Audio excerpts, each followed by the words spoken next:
Welcome back, everybody. It is Wins Above Fantasy, episode 184. For joining us on the podcast. Happy Thursday. Happy almost 4th of July. It is a very American thing to be talking baseball with you, Steve. So going to be great as always. We got a fun show ahead, guys, and jumping the gun about a week because it's not quite All-Star break, but from a games volume standpoint, we are pretty much at the halfway mark, just past it. So we're going to be looking at our favorite first half stories from a fantasy standpoint. Love this rundown, Steve. We're talking about a lot of guys, a lot of different topics. Can't wait to get into it. It's going to be a looser show, and it's a fun way to kind of pause and look up beyond your rosters and see what everybody is doing out there, and kind of put it in context with what they've done their whole career, where they were drafted this year, where they might be drafted next year, and kind of play the too easy proration game of like, if you just doubled their stats, how good would this season be for some of these guys? So very pumped. Good to be talking as always. How's it going out there? Yeah, it's good. Cannot believe how quickly the year is going by. Already July, more than halfway done. Yeah, we're like most teams are closer to like what 90-ish games, maybe a little bit less, 85 or so. Yeah, I think it's like 83, 84. Yeah. But yeah, the actual All-Star team was announced today. Maybe next week we'll do like our fantasy All-Star team. So there's a lot of halfway content that we could cycle through here. So I think this is a fun chance to talk about maybe some storylines that we wouldn't normally get to hit on this show, right? We're usually looking for one of the radar hitters, like looking for Miguel stuff. Vargas, putting Yeah, together a string of hits, things that right, may not be grabbing headlines, right? So now we actually get a chance to talk about some of the things that are more of note, which is fun. And I'm excited to get into it. It's been a very, very interesting year. A lot going on, so I'm excited to get into it. It is, yeah. And for those of you joining on the live stream, welcome. In general, guys, if you find yourself kind of taking a pause at this midway mark, we'd appreciate you go out and give us a rating and review. It goes a long way for us. But yeah, Steve, to kind of get into the rundown, tried to categorize this through some pillars, if you will, with guys that have come out of nowhere, guys who are finally doing it in terms of we've been waiting on it for a long time for most of those cases, and it's finally happening, or it seems to be. And then some bounce backs, which kind of just manifested as I was looking through top storylines. It was like, this is kind of a season of some notable bounce backs, if you want to call them that. We'll get into it all, but we got to start at the top, Steve, with the home run race, which usually you kind of use those words near the end of the season. But now that Shohei Ohtani joins Aaron Judge and checks notes Cal Raleigh in the 30 homer club, it just is an early storyline that, as much as there's been the drag on the ball and everything that you brought up in recent episodes, we have three guys more or less on pace for 60 homers, which has never happened in a single season. I looked, AI deceived me and said it happened in 1998, but McGuire and Sosa hit over 60. Griffey tailed off, and Luis Gonzalez hit 57. They lumped him in there, and I was like, yeah, I don't know about that. We need a fact checker on that, but to my knowledge, it has never been done. So yeah, these guys, Steve, I mean, you got Judge, you got Ohtani, but then Cal Raleigh, which we briefly mentioned last episode, but we got to get into it a little bit more.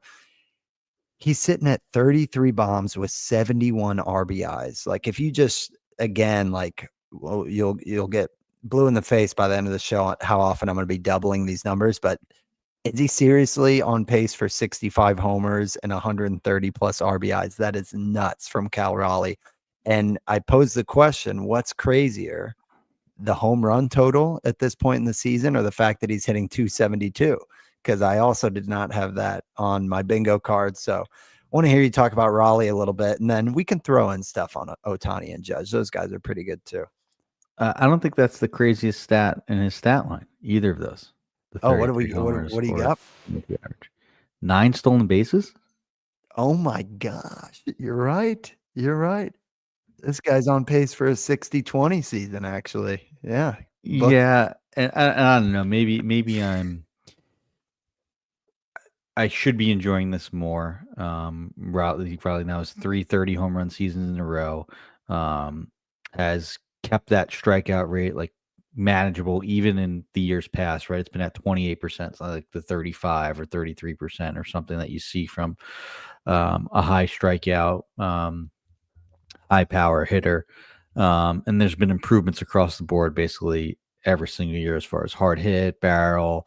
Um, you see it manifesting in the batting average. I don't expect that going forward. I don't think he'll carry um, a 277 BABIP, or though that's not even that high. I mean, but also, home runs don't count for BABIP. So mm, that could be deflating that a little bit. But I don't know, maybe it's just because I don't typically draft catchers early, and I have a share of Kyle Raleigh, but it's kind of just like whichever catcher falls to me at the time, right. that I'm not truly you know, I don't want to say I'm not appreciative of it, but it hasn't been something. It's more just been like what is going on? Like this is insane that this is happening. Um So you're like as not far necessarily buying in that like we're gonna see a I Mike don't Piazza like I, top even first round. I mean, he's ranked number 4 overall in my home league, and and like that's one that docks for strikeouts. in two catcher leagues, like he may be more valuable than Judge. Yeah, Because he has good point. Judge type numbers, maybe less little batting average at the catcher position, right? Right. Like it's absolutely crazy. Like it's hard to explain, maybe that's sort of why I don't want to say again, I don't want to say I'm brushing it off, but like it's like what is going on? Like how is this good? And maybe he is. Maybe he is. There's a lot of swing and miss in their profile, and um, you know, Even that's gotten a little better though. yeah, it's gotten a 25% little strikeout better. rate is not Zunino, And you know? sure, the XBA is at 250, but like even if he was at 250, like this is crazy. Like this is crazy what's going on. Like I don't know. He hasn't had an OPS that started with an 8, let alone the 10 in his career before this. So part of me wants to regress back to what he's been in the past, and the projections are calling for that. Like rest of the season, it's like 850 OPS, but there's still 18 homers, so they're projecting for him to get to 50, right? And I think he will. I just don't know. Like I don't know. I don't know if I would take Cal Riley in the beginning of the second round next year. I just can't do it.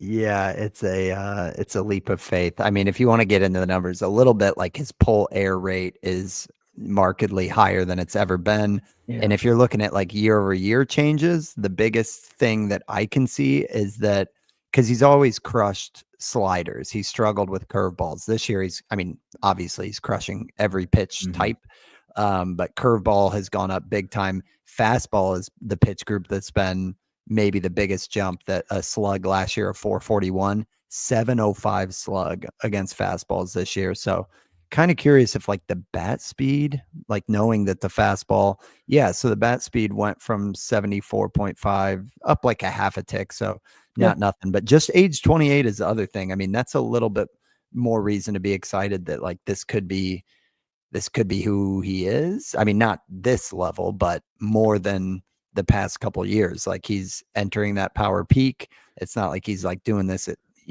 on the wrong side of 30, like a handful of names we'll talk about throughout the rest of the show. And the fact that he's doing it in Seattle, which is not traditionally a great hitter's park. It doesn't matter for like some of these are no doubters in all caps. So yeah, you gotta tip a hat to Cal Raleigh. And if you've drafted him, you've got to be in good shape in your Yeah, leagues, man. You got to. If your not, team is really good if you have Colorado. Yeah, there's yep. really no way about it. Unless you're listening, TJ, and in that case, I'm sorry to twist the knife a little bit. Okay, I had to laugh at your comment on the rundown, Steve. Are Judge and Ohtani boring? And so talk to me about that. Like at this point, like you just chalk it up and say like, oh, the Judge is going to judge, Ohtani's going to Ohtani, but they're having tremendous seasons in their own right, of course. Yeah, I mean, as we record this, Judge just hit a 2-run homer to tie a game at the Yankees were down 8-0 in. Oh my gosh. And like I don't think people bat an eye. Like it's become sort of like what Mike Trout was like in the mid 2010s seemingly, right?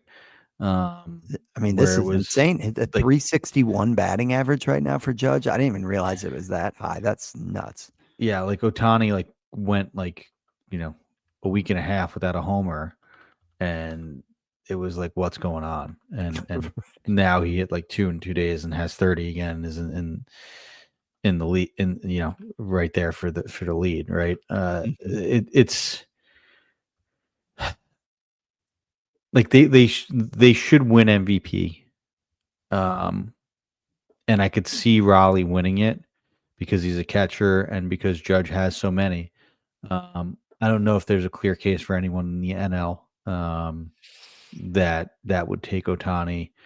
I mean, maybe PCA, or Tucker, but they're not close enough. Like at least Raleigh, like has an OPS that's somewhat close to Judge. Yeah. He's still 40 points behind him in WRC plus. It's crazy. But like nothing they do is surprising anymore in a good way, but it feels like there's Judge and Ohtani fatigue. Like, I don't know, maybe when Ohtani comes back and starts pitching full games again, I know they're slowly building him up and has a game where he strikes out 10 and hits 2 homers or something like that, then it could be like, oh yeah, this guy is also a pitcher. But it's like, what else can these guys do? And it's almost become expected when this should not be. What they're doing is not normal. It's not. Yeah. It's just super impressive. It's a marvel. Yeah. They are going to be the outright 1 and 2 next year. And Judge, no spring hen for kind of being the late bloomer, relatively speaking. Like, he's 33 now. Ohtani's age 30. Like that's, you got to start looking at tiebreakers with these two. But that said, I think Judge has shaken the stigma of like health concerns, knock on wood. But the batting average at like the 361 with basically a 315 XBA beneath it. And then Ohtani, it's just a slight, you know what I mean? He's at a 287. So he's almost losing 90 or 70 points to Judge on batting average right now. I know that in actuality, the gap isn't that big, but yeah, I think it might be like a Judge 1-1 next year. If he keeps it up, how could it not? Right. Yeah, I could see a very good argument for that. All right, these 3 guys have 30 home runs before the All-Star break. 2019 was the last time that happened. Do you know the 3 players who had 30 home runs before the 2019 All-Star break? Oh man, Trout. Trout was 4th. He had 28. He was not one with 30. He was close. Good guess. Okay. Acuna. Acuna, no. I think that was Acuna's second year. He had 21 at the All-Star break. Give me a hint. Give me like a position or something. All right. So it's guys that were drafted close to each other. They won MVPs in back-to-back years, I think. Bellinger had a huge 2019. Bellinger had 30. The other one's peak year was around the time of Bellinger's peak years as well, and still having a great year this year. But it's Springer. No, I need another hint or something. And both in the NL. So all 3 were in the NL. And he was drafted near Bellinger. Yeah, these guys were hand in hand for a few years as they hit their prime. NL Central. NL Central. Oh, is it was it a Cub? Chris Bryant? No. NL Central. Yelich? Yeah, there you go. Yelich had 31 at the 2019 All-Star break. Then the last one is a first baseman, also NL.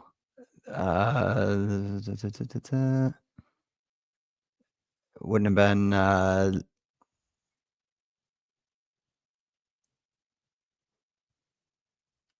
nicknamed after a bear that lives in the cold. Oh, Pete Alonso. There you go. Gosh, man, There you go. Yeah. that took too That's many right. hands. That's right. That's Okay. right. Yelich, Bellinger, and Alonso had 30 home runs at the 2019 All-Star break. Okay. And I'd be curious. So where do you think all three of these guys break 55? It's crazy, right? Because if you look at 2019, and that was the rabbit ball.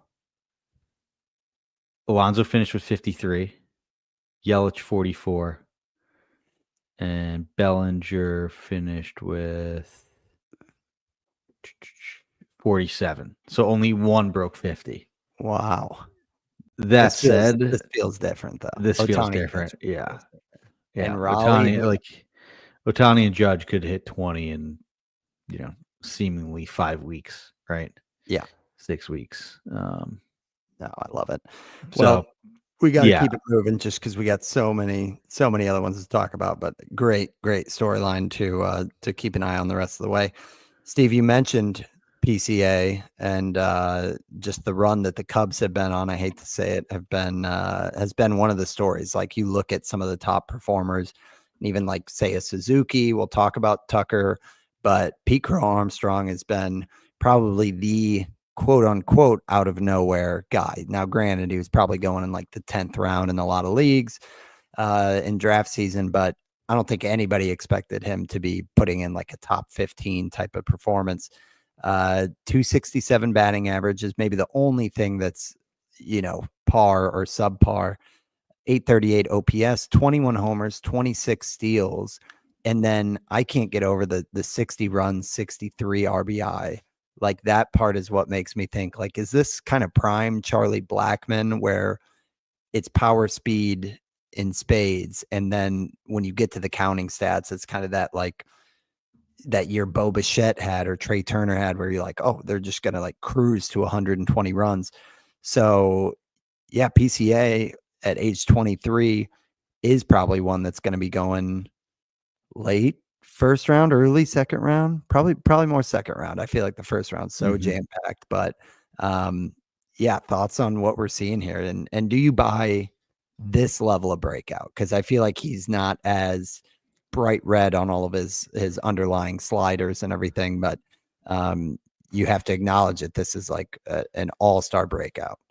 Yeah. This is a great reason why you shouldn't just draft based on the sliders, right?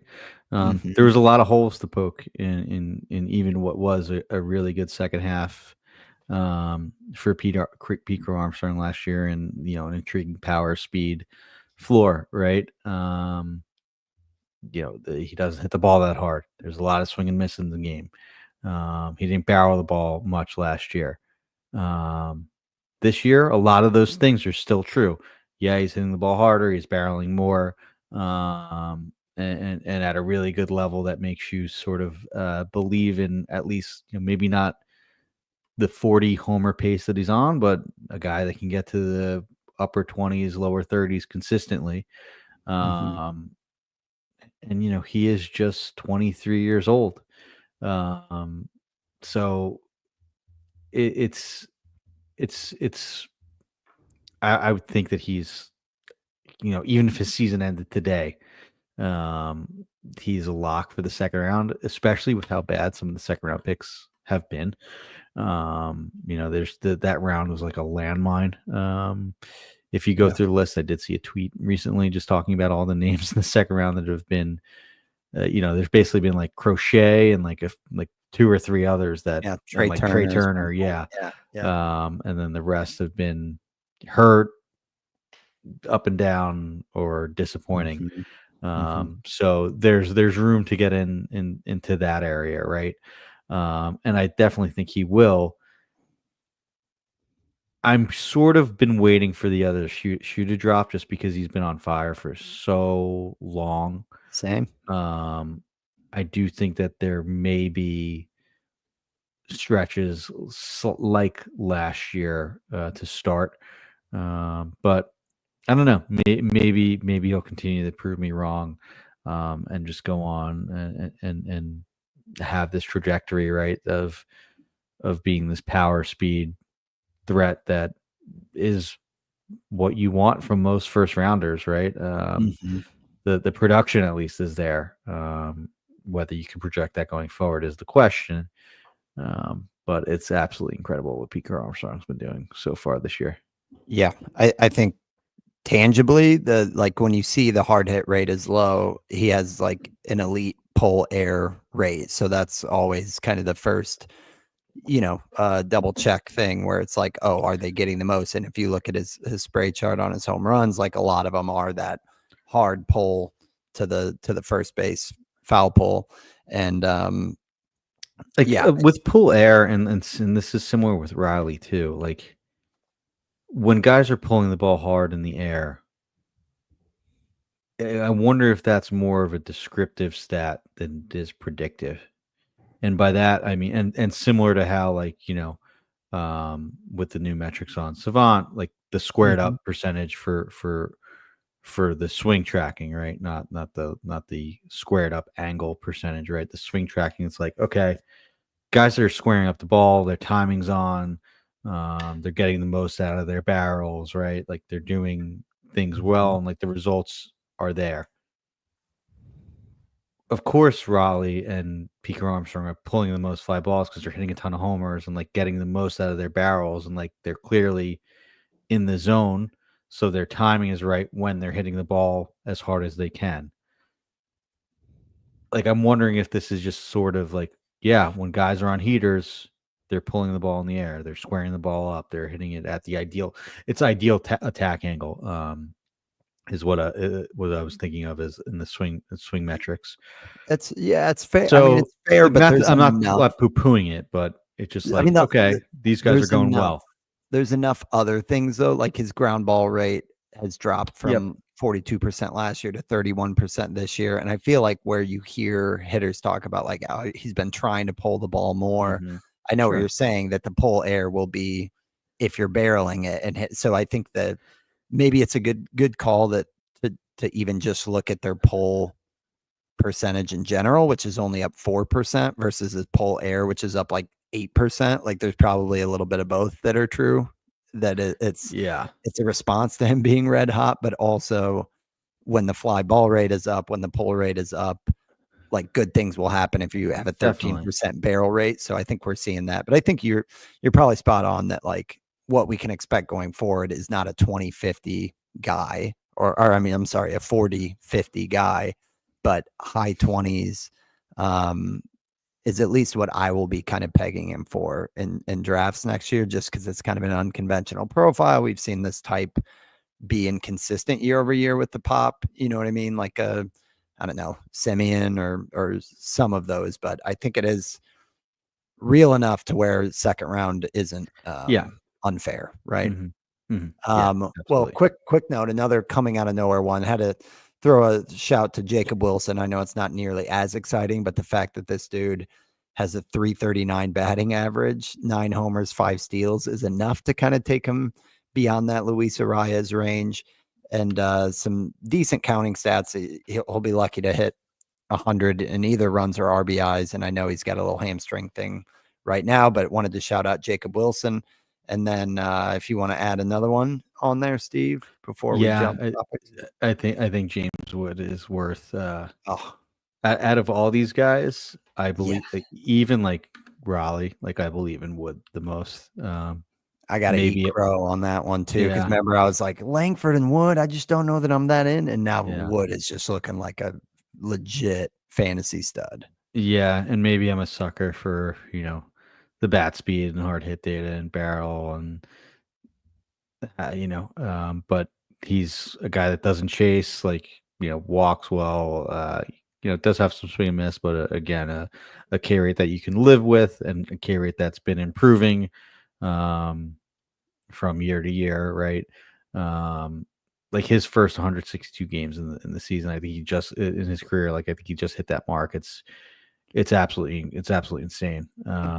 31 homers, 31 16 homers, steals, 26 steals. 26. He's got a 934 OPS this year. Like, this looks like the next superstar. There's probably some market bias going on there too, or not market, but just Nationals aren't the most exciting ball club, at least in this neck of the woods. Yeah, It's and like they should a be little better than reverse they are. act. Like, they Yeah, have some exciting young hitters. Their pitching's just been but this dude pretty is bad. 22 years old, 6'7", and has like some of the best power, bat speed, Yeah. and he can easily go for 20 plus bags. Like, I think we've been spoiled with the Tatis, Acuna, like some of the true.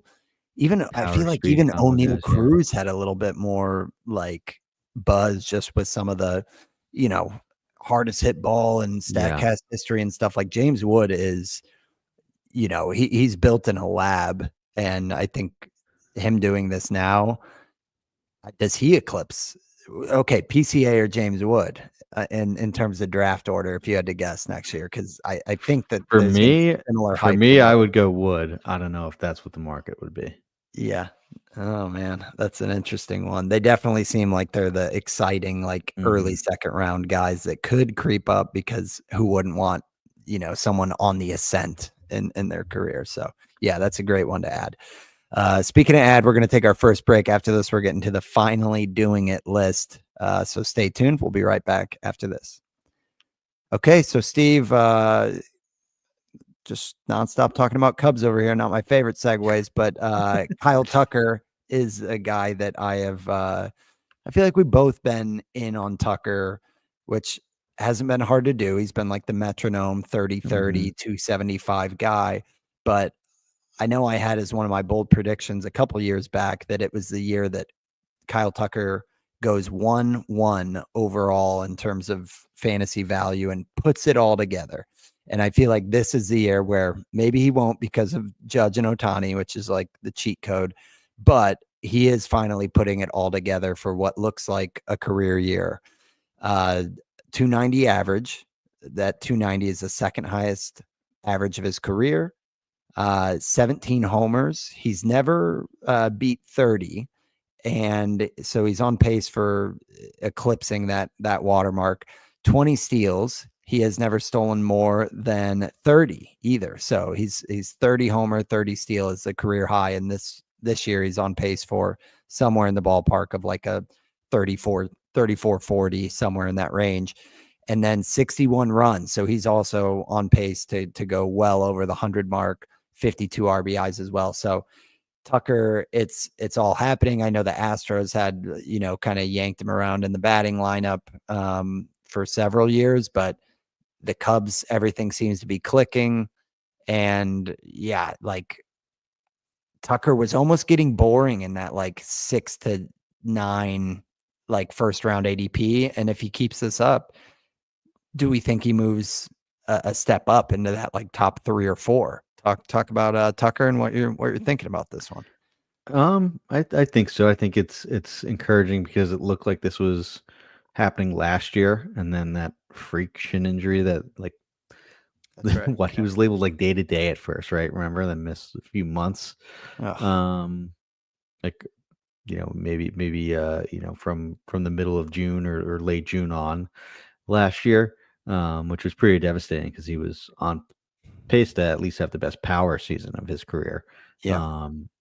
Yeah, the power is a little bit down, but maybe as it gets warmer and the wind continues to blow out in Wrigley, that could change quickly. He was on I want to say like eight of those homers came pretty early in the season for Tucker, maybe even a little more. There was a decent power drought there, but yeah, Tucker's definitely underrated. It's hard for a first rounder to be underrated, hard for a perennial first rounder to be underrated, but he kind of is. He's like the guy that you take in the middle of the draft when you're, disappointed that you didn't get the turn pick or the 1-2 pick in your KDS, right? Right. But you probably do pretty well when Kyle Tucker falls to you at pick 6 and 7, right? There's not much not to like about Tucker. I'm glad that with how disappointing it was to have his what seemed to be a career season last year cut short, continue again this year, because yes, I've always been a fan of Kyle Tucker and think that he is an incredible baseball player, and just um, an underappreciated fantasy asset, even though he is a first rounder and has been for years and should be for years to come. Well said. Yeah, and good call on last year, because he was on pace for best power. The average is about a wash. I think one of the big benefits with the Cubbies is with Craig Counsell, the running philosophy. They're second in the majors to date on stolen bases as a team, and you see Tucker, surging toward a career high this year, because again, he's never broken beyond 30, and this year it could be 40. Same with PCA, and both those guys lefty, a lot of pull stuff. So it seems like maybe more reason to think that there's some like philosophy stuff going on there. But yeah, that's Kyle Tucker. Steve, I saw Hunter Brown and what he's been doing, and I thought about a conversation you and I had about that good glob of pitchers around like ADP 90 to 110, and we got to Hunter Brown, and I was like, you know what, I don't know that I'll have a ton of shares. And I think you were like, I'm surprised, man. I feel like he's like totally your type of pitcher. And I was like, yeah, I just don't know. And here he is with 118 strikeouts over 99 innings, a 173 ERA and a 0.88 whip. We always talk about that pick 100 range as like the Shane McClanahan, Dylan Cease range of like someone will emerge as like a top 5, top 10 starting pitcher. And maybe it's just me, but I feel like Hunter Brown is kind of doing it in like a semi-quiet way. Like, we haven't talked about him a ton, but these numbers are like Cy Young worthy. So yeah, hats off to you. I feel like you have more shares than I do, and you've been backing him. So talk about how it's been to be on that side of the Hunter Brown story this year. Hunter Brown is 6th in pitcher WAR this year, behind Skubal, Crochet, Skeens, Webb, and Wheeler. That seems about right. I know we don't necessarily talk about WAR from like a fantasy perspective, and it's is that from a volume? Maybe volume is part of that. Volume plays in that, which is maybe why we don't necessarily, because his ratios are better than most of those guys. He also has the least innings of those guys by like 10 innings, 15 innings. The rest of those guys are at like 110, 115. He's at 98. So that just goes to show you on a per inning basis how good Hunter Brown's been. I just think that like you saw a pitcher with this high pedigree and all the things that we like to do, take his lumps and learn how to get big league hitters out. And he moved on the mound, added the sinker, did all the things that there's a bunch of different things. I'm not going to pretend that I'm a pitching coach and know what those are, but as you see those adjustments happen, this is what these guys need to take the next step. And Hunter Brown did that and is continuing to do that. I was just going to say we should log it to memory, because a lot of times we discount the second half breakout, but the whole back half of last year, which I think is what you were talking about preseason. Over 12 starts. Like he had a 3.49 ERA, 127 WHIP, which is like, that's good. But from the first 7 starts after, from April on or whatever it was, he was not that pitcher. He was a lot better than a 3.4 ERA, and he's been a lot better than a 3.4 ERA this year with a 1.76 and a 0.89 WHIP with a 32% strikeout rate. Like, it's basically just continued. His second half has just continued.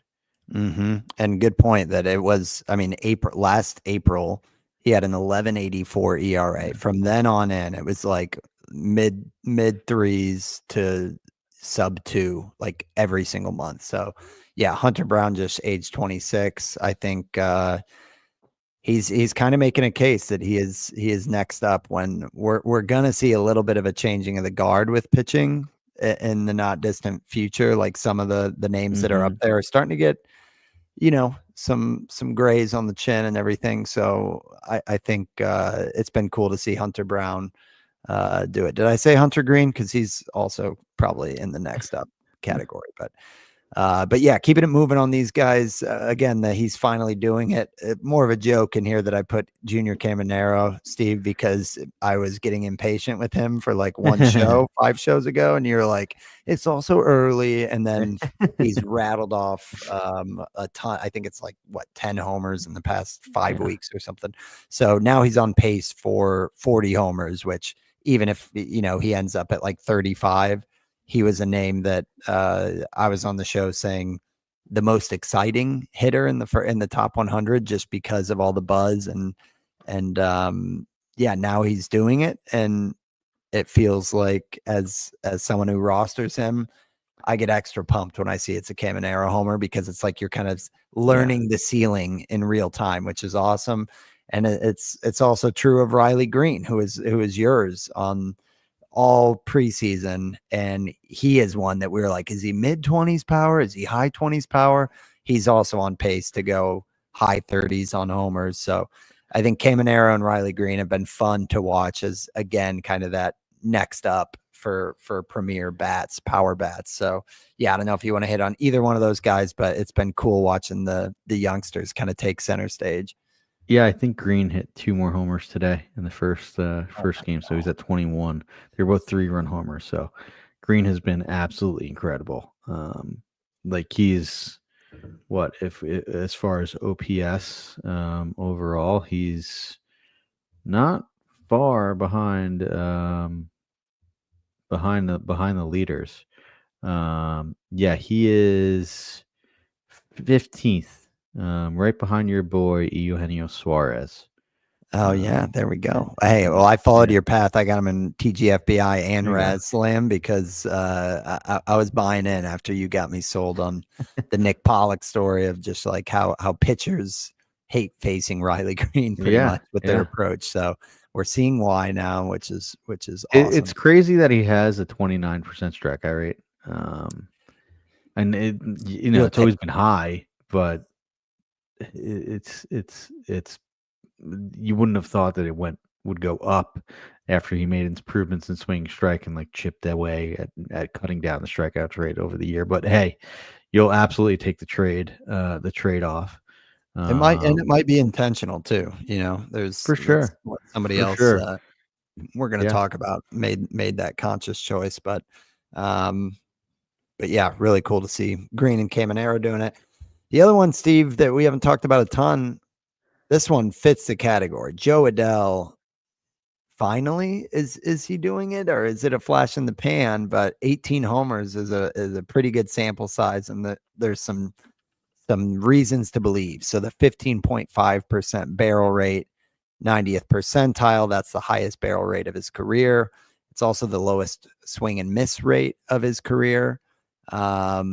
He's one that like 24% K rate. It's like that's the point you're making on Riley Greene. Like if you held up Jo Adell and Riley Greene and said, who strikes out more? You know what I mean? Like conventional wisdom, you're like, oh yeah, Jo Adell is like kind of a hacker, but he's cut down to a 24% K rate. And yeah, just even month over month this season, his bat speed, his hard hit rate, both going up. So yeah, he's obviously on a power binge with 11 homers in the past month. He seems like the type that can have peaks and valleys, but on pace for 35 plus homers and a batting average that's not going to kill you at like 243. XBA looks even better. So yeah, what do we think of Jo Adell, age 26? Like there's definitely fatigue on this name, and nobody's that excited about the Angels, but this is kind of a little sneaky breakout. Yeah, this is an awesome story. I mean, there's been so many ups and downs and so much hype, and how many times like would have been surprised if the Angels like DFA'd him, like he gets added and dropped in more like conventional leagues than any player. It's like everybody gets a ride type of thing. And like just as a just not outside of fantasy, like right, dude had a 40% strikeout rate in 2023. Like had looked like he was putting it together at points last year and still had 20 homers and, ended up still being at a 91 WRC plus, which was the best of his career. And now it finally looks like it's coming together. And maybe it's not the hype of when he was a number one prospect and he'll never reach that peak, but it still looks like there's a good player in here and a very useful fantasy one, especially with the strikeout rate at 24%, with how hard he hits the ball, at a 48% hard hit rate. That's the best of his career. I would imagine the batting average actually is maybe a little low. Maybe he does have a 260 season in there, and that's when a really valuable fantasy season comes up, especially because he can run well and did steal 15 bases last year. So this might be like my favorite, or a favorite story of the year. Like it's always fun when good for you. yeah, like guys that have just been had this Grinding. hype or disappointing and are just trashed and It'd be like if written off as Kelenic did scrubs, it next year or something. You know what I mean? Like if Jared Kelenic broke out. Yeah. Like this. That would be very similar type of story, right? Like, and this guy has like the best bat speed in the league, so the raw tools are always there. So it's cool for someone that I always wanted to believe in come through, and it looks like it finally is, and he's on his way to even though it may not be what we hoped for when he was a number one prospect, but he's still on his way to the best year of his career. So good for Joe Adell. I am happy for him.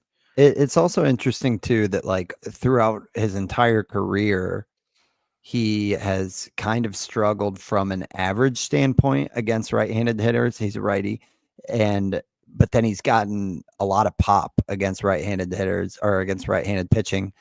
This year, he has 14 of his 18 homers against righties and a 795 OPS. Last year, he had a 620 OPS against righties. So I think that's another, like, kind of the platoon factor is just something that's interesting, even though he's always done some of his power damage there. He's been like a liability, like under the Mendoza line. And this year, it looks like he's kind of fixing that issue as well. So, yeah, I think Adell is a cool one and maybe one that's flown under the radar more than it should have to date. So that's our list of finally doing it. Kyle Tucker, Hunter Brown, Junior Caminero, Riley Greene, Joe Adell. I know some of those finalies are in air quotes there, but fun list of names to talk about regardless. And we're going to get to our bounce backs, but we're going to take our second ad break. We'll be right back after this. All right. So Steve, this is it's kind of fitting near the end of the show. We're talking about guys who maybe they're not at the end of their career, but they're in the twilight years a little bit, at least two of the three of these guys. Jacob deGrom, I originally had him in the finally doing it list, and it had nothing to do with performance, but staying healthy.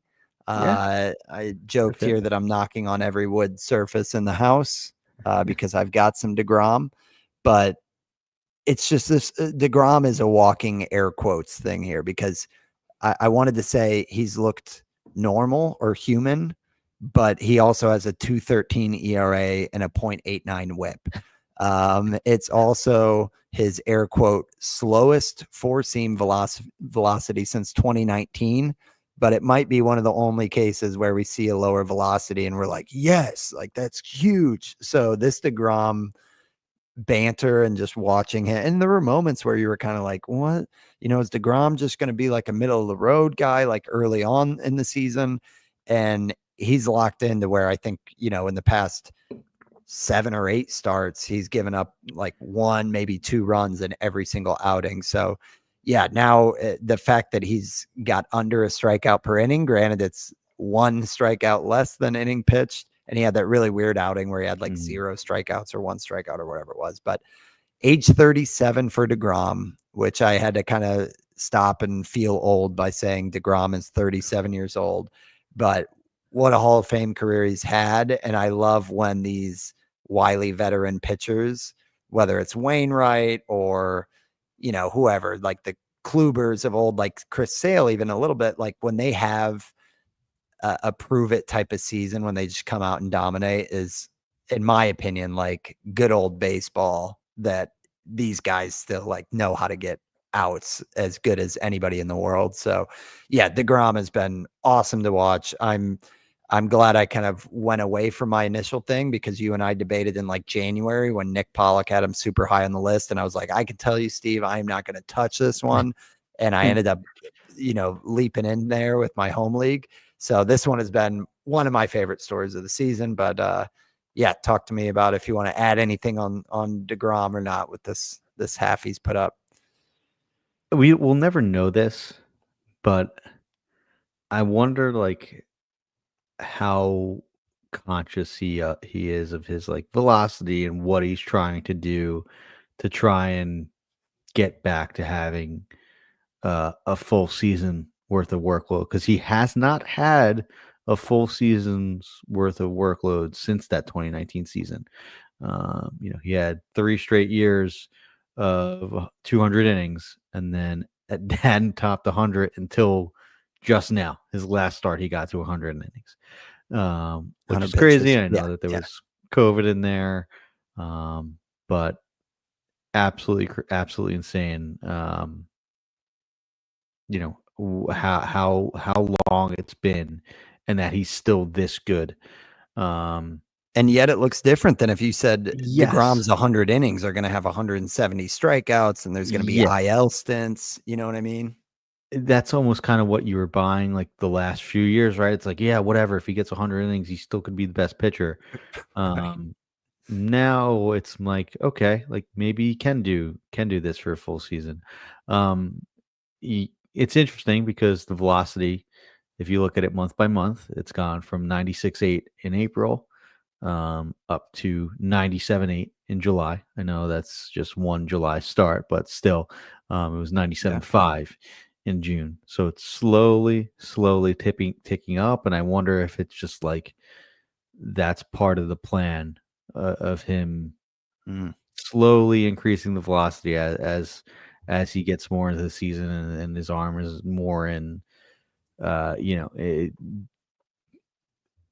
further away from the rehab of Tommy John, and has some more stamina on it, in a weird way, after having those innings, right? Like you're used to it in a sense, even though the workload does make you tired, right? But like every pitch, like the changeup slowly ticked up. It's at 84. It started at 89. It's now closer to 90. Slider, same thing. In July, and the July start, it was 91, 90.6. So who knows? Maybe there will be some, like, that's the one nitpick. It's like, where's the 14 strikeout Jacob deGrom game? They've all been like 6 or 7. Maybe those will come too. Maybe we could have our cake and eat it too, as far as the volume and then the pure dominance from deGrom. And it's also a healthy reminder that they're playing baseball and not fantasy baseball, and that the Rangers are 2 games out of the wild card race. So like if your theory is right, Steve, deGrom's probably thinking more about, September, October, big picture. So yeah, I think it's a good point. It'll be interesting to see if he keeps stepping that velocity up. It's kind of similar to Strider a little bit, right? That like he came out and it was like, wait, is this a different pitcher? And the velo's down, and then slowly it's kind of scooted up. So yeah, that's been an awesome story. And hopefully, again, knock on wood, it all goes smoothly. Another one where knocking on wood for health is Byron Buxton, who is kind of turning back the clock, Steve. It's been, a roller coaster for Buxton, and he is one who has got to be like on the Mount Rushmore of frustrating fantasy guys to roster, because it's like, I think of like Royce Lewis, Byron Buxton, where it's like you're so excited, you love the tools, it looks like it's all clicking, and then there's an injury, or then it's a huge like valley in the performance. But Buxton here at the midway point is on pace for a career year, and it's coming at age 31, and he's had a pretty good career to show for. A 277 average, 900 OPS, 19 homers, 15 steals. I thought it was surprising that Buxton has never hit 30 home runs or stolen 30 bases in a season, because I feel like he is a guy who you almost view in his prime as like a 40-40 type of threat, you know? The volume's just never been there. He's Yeah. played 100 games once since 2017. He's played 100 games twice in his career. His career is 10 years old. Like, Is there any hitter that's more like exciting but injury prone than Buxton? This is like deGrom if he never had those 200 inning seasons. Because every time that he's on the field, basically except for 2023, and even 2023, I know the average was low, but basically every time he's on the field, he paces for like 40-30. Yeah. Every single year. And there's some really good years in there. He was 70% better than league average in his age 27 season, 2021. Oh, he only played 61 games. He was 35% better than league average in 2022. Oh, he only played 92 games. Last year, 41% better. Oh, he only played 102.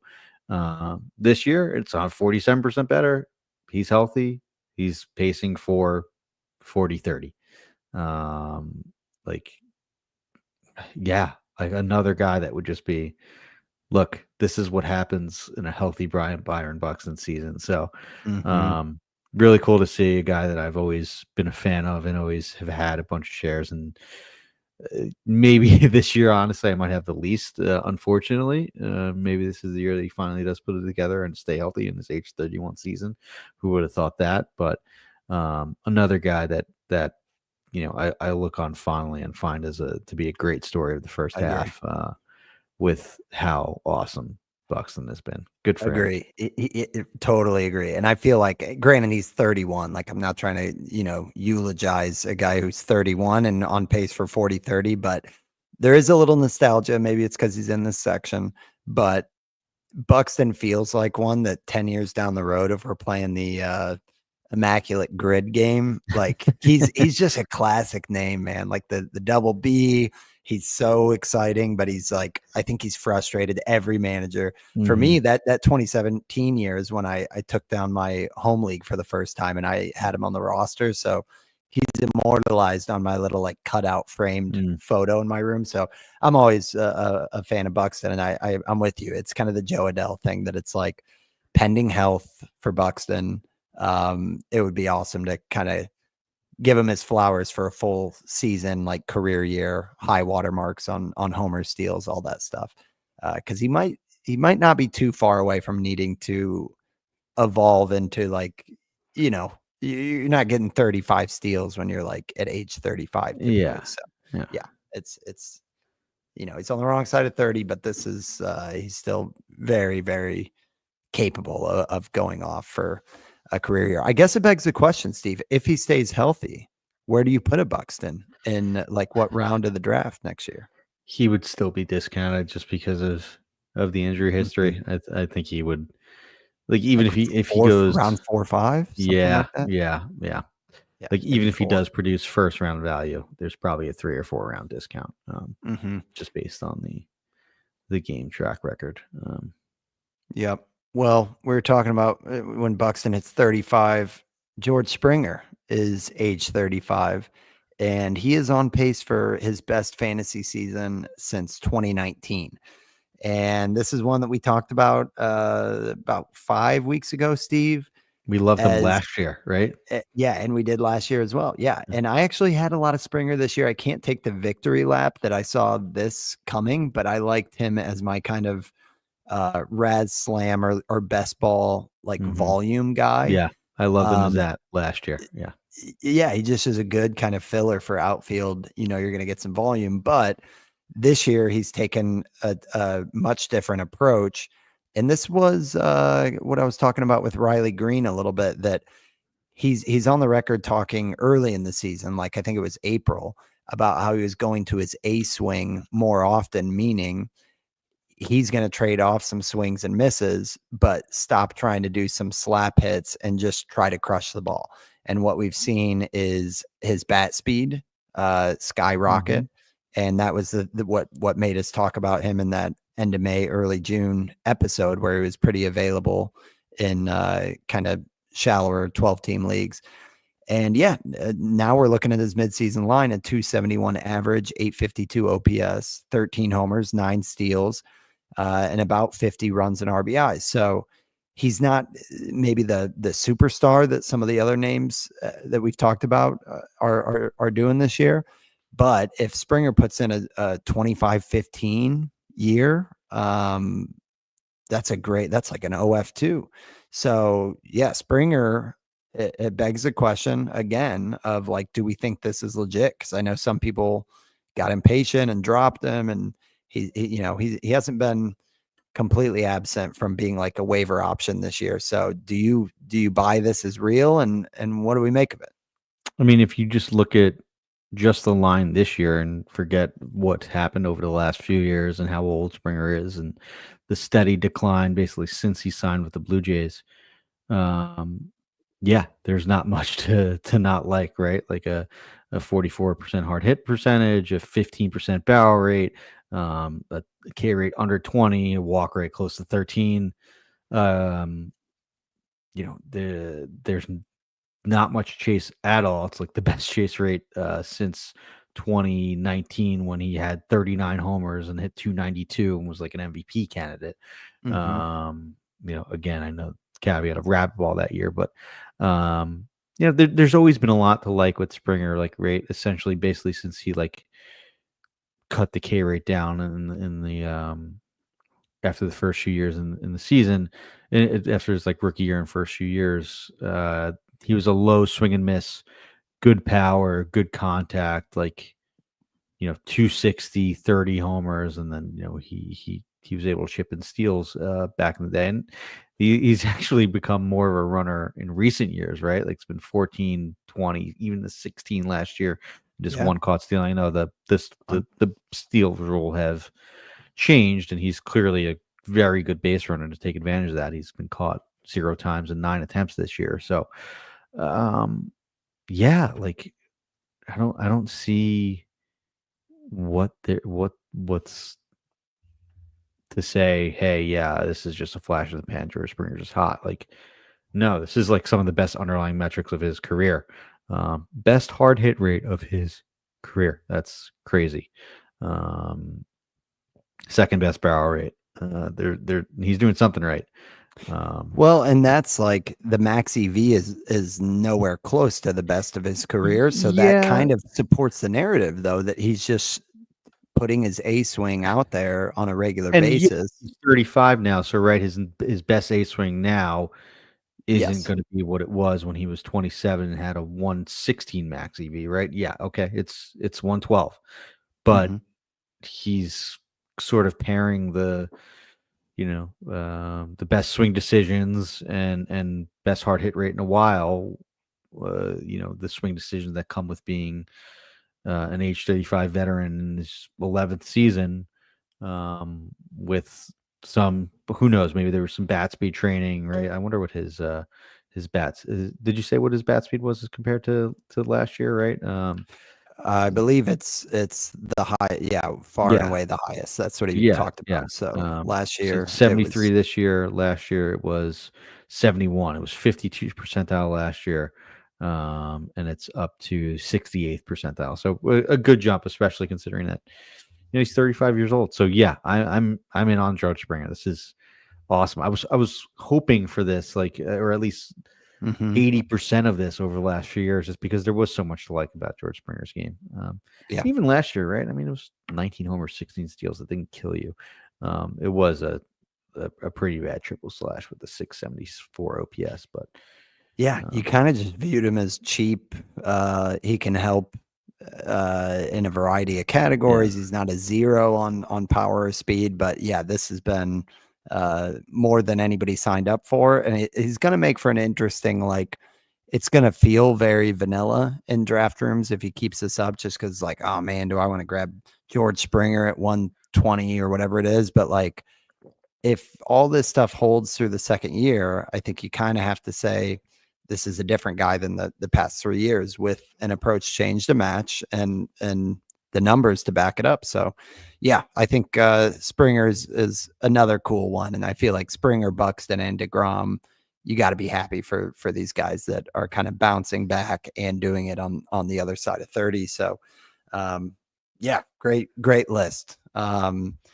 Anything else storyline wise or anything that Yeah, you wanted to hit on? one name for the out of nowhere list. Andy Hmm. Pajes, I think, is worth mentioning. Yeah, Um, Homered got him. again tonight.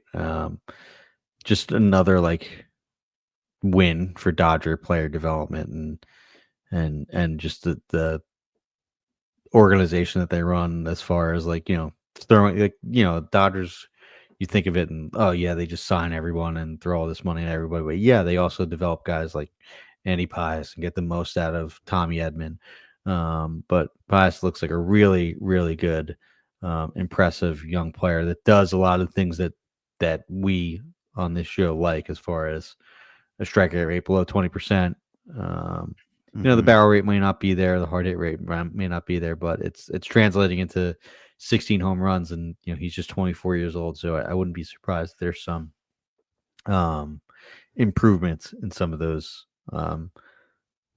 quality contact metrics over the next few years. So just Yeah, another guy that the Dodgers have that they've done a great job with, and looks like a really, really for exciting sure. young player that plays really good defense in center Yeah, field and exactly. is I was an just about to exciting say bat. Yeah. he's like a baseball player, man. It's like what they Yeah. do with Oh, like yeah. Chris Taylor or something, where you're like, oh, Yeah. this guy can run, he can throw, like he's a good contact hitter. He's getting the most of his power. Like he is a cool one. It's less cool that it's the Dodgers because you're just like, oh, another Dodger. But I do have him in my home league, so that's been fun. You got Yeah. any shares of Pajas, Steve? I did last year. Like I like when he was first came up and had a pretty hot start. I grabbed him a bunch, but I did not have much of him this year. I don't know why. It just was a blind spot, Mm-hmm. and he was like an ad, and like he wasn't really Big time. drafted in Yeah, there most was leagues, right? uncertainty on like playing time and stuff like Yeah, early on with Conforto and Edmond and yeah, all that stuff. But yeah. yeah, he's cemented his Easy to spot get there. Yeah. lost in a lineup like that, right? And I think that was a case of Eddie Pius being overlooked a little bit. Yeah, Yeah. Yeah. And we could, I mean, there's ones nonstop. I mean, I tried to leave out Shane Boz because we've been talking about him yeah, nonstop, but like there's so many great stories so far. That's just the ones that jumped out to us. So yeah, if you guys want to hear us hit on any other players, we'll be doing another kind of all-star break edition with some fantasy all-stars. So feel free to hit us up on any of the socials. But yeah, that's episode 184. A lot of fun, Steve. As always, it's great on America's birthday talking about America's yeah, pastime. So yeah, thanks, man, and thanks for talking baseball with us, guys. yeah. Thanks for listening. Later.